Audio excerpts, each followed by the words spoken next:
Will Ashley hindi kasama sa MMFF movie ni Vice Ganda. Patuloy ang matibay na samahan ng mga dating housemate ng Pinoy Big Brother Celebrity Collab Edition na tinatawag na Pamilya de Guzman, PDG.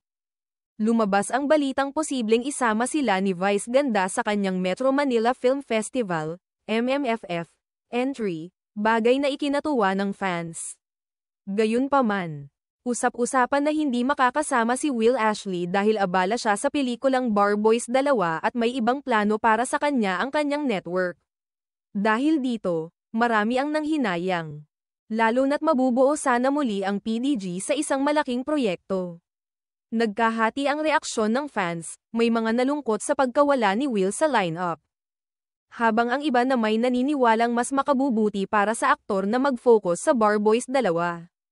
Sa ngayon, wala pang kumpirmasyon mula kay Vice, PDG, o sa kanilang management tungkol sa isyong ito.